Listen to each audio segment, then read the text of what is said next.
bisa mengendalikan rakyat dalam kondisi dia tertekan. Tidak ada yang bisa mengendalikan itu, Pak. Saya khawatir chaos itu terjadi. Tolong diperhatikan dengan sangat, Pak. Kembalikan lagi harga seperti semula agar rakyat menjalani hidup yang penuh tekanan dengan sedikit nyaman dari bapak-bapak sekalian. Ada pertanyaan. Harga minyak dunia mahal, Pak Agung. Kita harus jujur ngomong, Pak, sekarang. Ayo jujur ngomong. Harga minyak dunia itu ditentukan oleh apa sih sebenarnya? Oleh judi sebenarnya. Spekulasi. Spekulasi pasar berjangka itu yang menyebabkan 80% kenaikan harga minyak dunia hari ini, Pak. Silakan ditanyakan. Pak Archandra berulang kali dan saya menyampaikan, mengamplifying apa yang dikatakan Pak Archandra, mantan Wamen SDM beberapa waktu yang lalu, bahwa 80% minyak dunia naik itu karena spekulasi pasar berjangka. Dan itu sektor non-real, judi yang haram hukumnya dalam Islam. Apa mau disalahkan rakyat Indonesia? Salahkan Amerika tuh. Salahkan mereka orang-orang barat yang memainkan budaya kapitalis ini, sistem kapitalis ini. Salahkan mereka, Pak. Jangan salahkan rakyat sekarang ini. Rakyat itu menjadi korban hari ini, Pak, terhadap itu semua. Dan kita tahu 80% loh, Pak. Sehingga keyakinan saya harga minyak dunia itu produksinya itu sebenarnya sekitar 30 US dollar per barrel juga sebenarnya gitu loh. Nah, memang sekarang ini ada perang Ukraina dan Rusia. Tapi kan ini hanya 4% problem pasokan. Tetapi kok kenapa naiknya tinggi? Itu orang-orang spekulan itu yang membuat itu semua jadi spekulatif demikian rupa, Pak. Itu non-real jelas. Mari kita perhatikan bersama konteks ini, Pak. Ini momentum buat kita. Dan saya berbicara ini bukan hanya pada Pak Jokowi, Pak Arifin Tasrif, dan juga pada pejabat negeri, bukan. Tapi juga pada seluruh rakyat Indonesia. Ayo kita sadar bersama, ini momentum. Ruwetnya tata kelola energi kita ini. Ini persoalan sistemik ini, saudara. Gara-gara apa? Sistem kapitalisme ini. Satu, liberalisasi migas. Hulu kita sebagian 44% sudah dikuasai oleh asing misalnya. Jelas liberalisasi. Kos liberalisasi sektor hilirnya. Liberalisasi hulu itu adalah diproduksinya. Itu 44%. Sementara di hilirnya ini akan didorong agar harganya mengikuti harga keekonomian bahasa mereka. Bahasa saya bukan harga keekonomian, harga liberal ini, Pak. Harga dagang bukan harga pelayanan. Ini stop menurut saya. Liberalisasi migas hulu dan hilir harus di stop. Stop sama sekali. Ini proses yang harus penting untuk kita lakukan.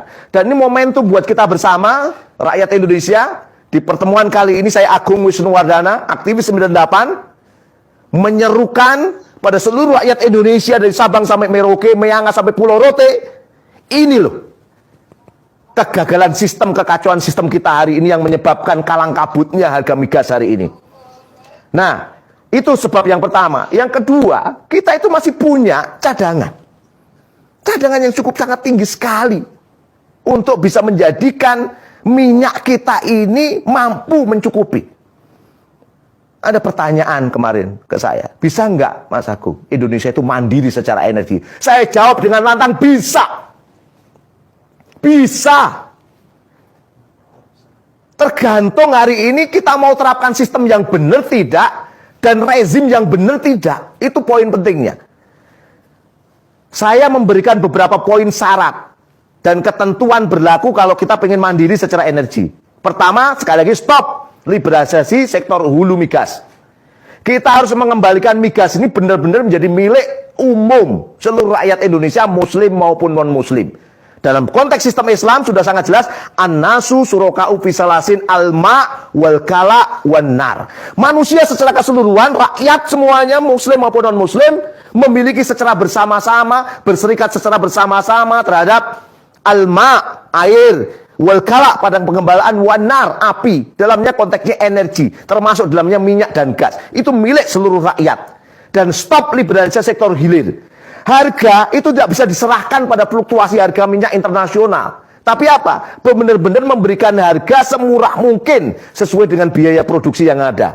Inilah konsep Islam, saya katakan. Kemudian dalam konteks ini maka cabut undang-undang migas.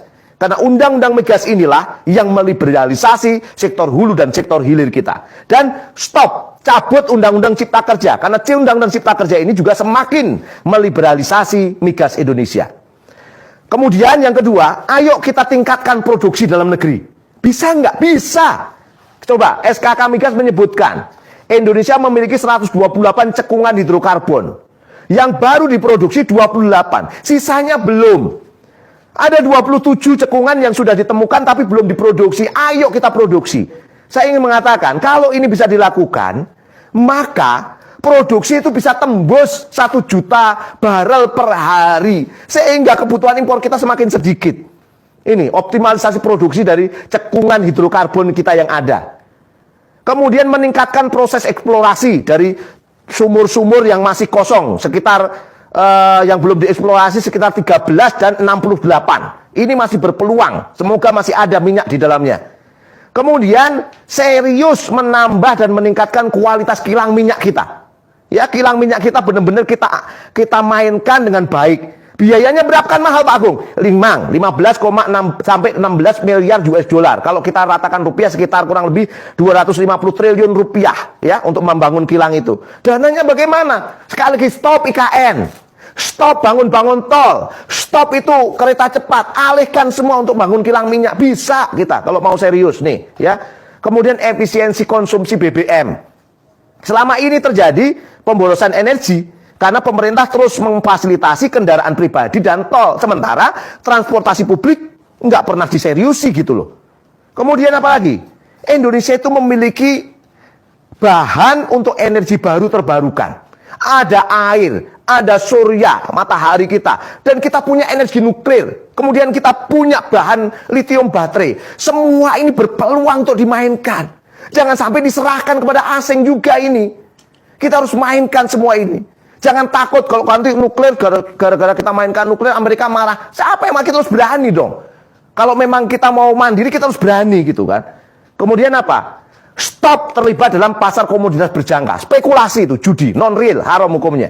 Kemudian stop penggunaan dolar Amerika Serikat. Kenapa? Karena dolar Amerika Serikat ini sejak 1970 tidak ada underlying emas dan peraknya. Dan itu yang menyebabkan tren harga minyak dunia semakin naik. Dan trennya naik terus. Stop itu semuanya. Terus bagaimana dong? Gunakan mata uang berbasiskan emas dan perak, dinar dan dirham. Inilah konsep Islam. Oleh karena itu, ini momentum luar biasa bagi rakyat Indonesia, pejabat negeri ini yang masih sadar, tentara negeri ini yang masih sadar, polisi negeri ini yang masih bersih, dan seluruh rakyat Indonesia, aktivis-aktivis yang masih bersih. Sadarlah, inilah sistem kapitalisme liberal yang menyebabkan Indonesia harus merengek-rengek, harus mendolimi rakyat, menaikkan harga BBM. Ini kapitalisme. Dan yang kedua, rezim yang menjadi gedibal kapitalisme. Ini persoalan besar, saya katakan. Oleh karena itu, saya mengatakan dari hati kecil saya yang paling dalam, dari pemikiran saya yang saya upayakan untuk cemerlang, saya ingin mengatakan, waktunya hari ini, sistem kapitalisme yang mendomini rakyat ini, yang menyebabkan harga BBM naik ini, diganti. Dan sistem Islam itulah satu-satunya solusi. Dan saya ingin mengatakan, rezim yang tidak amanah pun harus mundur, turun ganti penguasa yang benar-benar bersih, penguasa yang benar-benar mau menjalankan syariah Islam, dan Allah akan berjanji bahwa ketika itu ada, Allah akan memberikan keberkahan dari langit dan bumi. Walau anna ahlal qura amanu wattaqau la fatahna alaihim barakatin minas sama'i wal ard walakin kadzabu fa'aqadnahum bima kanu yaksibun. Dan sekiranya penduduk negeri-negeri itu beriman dan bertakwa, maka Allah pasti, sekali lagi, Allah pasti akan mencurahkan keberkahan dari langit dan bumi. Masya Allah. Baldatun toyibatun warupun kufur. Sehingga di bagian akhir ini saya katakan, terus melawan, terus teriak, terus tidak berhenti mengatakan tolak kenaikan BBM. Dan ini adalah bagian dari dakwah kita, muhasabah lil hukam, agar pemimpin negeri ini tidak terus-terus menjalankan sistem bobrok dan semakin juga tidak amanah kepada rakyat. Tolak kenaikan harga BBM, terus melawan, terus bergerak. Allahu Akbar. Assalamualaikum warahmatullahi wabarakatuh. Waalaikumsalam warahmatullahi wabarakatuh. Wih,